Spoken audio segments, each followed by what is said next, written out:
दोस्तों, धूनी वाले दादाजी के जीवन चरित्र की कहानी बहुत ही अद्भुत और आश्चर्यचकित कर देने वाली है। उनके जीवन चरित्र से हमें बहुत कुछ सीखने को मिलता है और प्रेरणा मिलती है कि कैसे प्रभु भक्ति में अपना ध्यान लगाकर हम अपने सारे काम सफल कर सकते हैं। बड़ी मुश्किल से हमें मानव जीवन प्राप्त होता है, इसलिए इस जीवन को अच्छे कामों में लगाना चाहिए और साथ ही प्रभु भक्ति में भी लीन होना चाहिए। इस कहानी का पहला भाग पोस्ट हो चुका है। जिन्होंने वह कहानी नहीं सुनी है, पार्ट 1 में जाकर उस कहानी को सुन सकते हैं। इससे पार्ट 2 को समझने में मदद मिलेगी। श्री कृष्णानंद स्वामी जी को भी दिनों दिन एकांत अच्छा लगने लगा। वे जमात की कोलाहल से दूर भागने लगे। वह हमेशा तपस्या करने के लिए एकांत की तलाश किया करते थे। समाज से दूर जाकर कहीं जंगल में बैठकर तपस्या और साधना किया करते थे, परंतु जमात वाले उन्हें ढूंढ कर ले आते थे। एक बार इसी तरह एकांत की तलाश में कृष्णानंद जी ने एक विशाल वृक्ष को ढूंढा। उसके तने में खोखली जगह थी। वे वहां जाकर छुप गए और समाधि में लीन हो गए। जमात वाले उन्हें ढूंढने लगे। ढूंढते ढूंढते काफी समय बीत गया, परंतु वे नहीं मिले।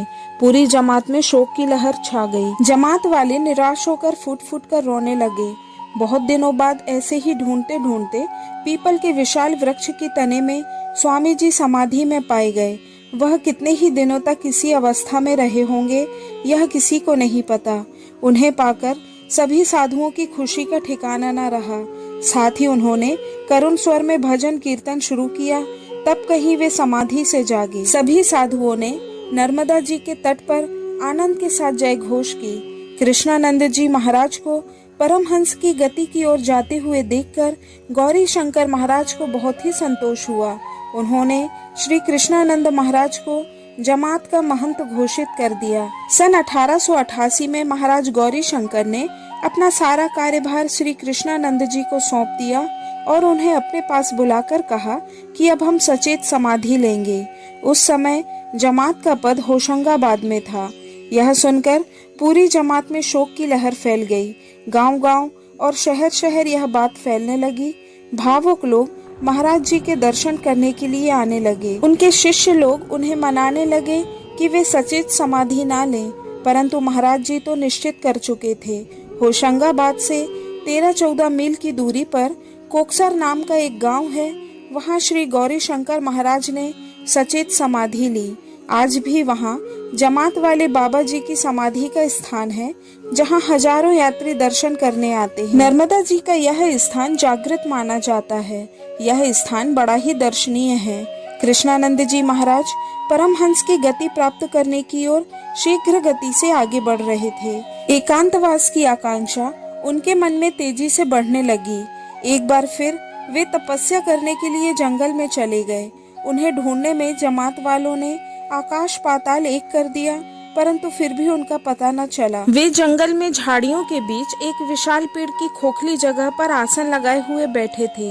एक दिन एक बड़ा भारी अजगर बड़ी तेजी से उनकी तरफ बढ़ रहा था। महाराज जी तो अपने ध्यान में मग्न थे। उस अजगर ने महाराज जी के बाएं पैर को अपने मुंह में दबा लिया, परंतु फिर भी उनका ध्यान ना टूटा। तभी एक ग्वालिन दूध बेचने जा रही थी। उसने बड़े भारी अजगर को किसी इंसान के ऊपर लिपटा हुआ पाया तो शोर मचाकर गांव वालों को बुलाकर ले आई। लोगों ने उस भयंकर अजगर को देखा तो वे डर से कांपने लगे। अजगर कृष्णानंद महाराज को निगलने का प्रयास कर रहा था। लोगों ने लाठियां मार मार कर उस अजगर को मार दिया। महाराज को समाधि से जगाया गया। जब वे जागृत हुए तो उन्होंने मरा हुआ अजगर देखा। उन्हें उसके ऊपर बड़ी ही दया आई कि बेचारे अजगर को मार दिया गया। जमात वालों को पता चला तो जमात के ही स्वामी शंकर आनंद जी और स्वामी रामेश्वर आनंद जी उन्हें वापस लेकर आए, परंतु उन्हें कोई ज्यादा दिन तक रोककर नहीं रख सकता था। अब वे फिर से एकांत की साधना के लिए निकल पड़े। अब की बार जब स्वामी जी जाने के लिए तैयार हुए, तब शंकर आनंद जी उनके साथ उनका ध्यान रखने के लिए गए, परंतु वे स्वामी शंकर आनंद जी को भी चकमा देकर अकेले ही आगे बढ़ गए। उन्हें बहुत ढूंढने का प्रयास किया गया, फिर भी वह नहीं मिले। फिर कुछ दिनों के बाद खबर मिली कि नर्मदा मैया के तट पर घने जंगल में एक पेड़ के नीचे कृष्णानंद जी को सर्प ने डस लिया था। उनकी मृत शरीर पर दीमक चढ़ी हुई थी। पता नहीं कितने दिनों से उनका शरीर मृत अवस्था में वहां पड़ा रहा होगा। जमात के प्रमुख महंत स्वामी नर्मदानंद जी ने उनके पार्थिव शरीर को वहीं नर्मदा मैया के जल में विसर्जित किया और दुख से व्याकुल होकर जमात आगे को बढ़ने लगी। दोस्तों, यह घटनाएं बहुत ही अद्भुत और विचित्र हैं। यह बातें बहुत ही भेद से भरी हुई हैं। इनके बारे में जितना भी सोचते हैं उतने ही उलझते जाते हैं। क्या सच में स्वामी कृष्णानंद जी का देहांत एक सर्प के काटने से हो गया था, या फिर यह भी उनकी कोई लीला है? आइए जानते हैं अगले भाग में।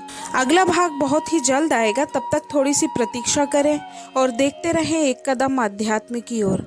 धन्यवाद। नमस्कार।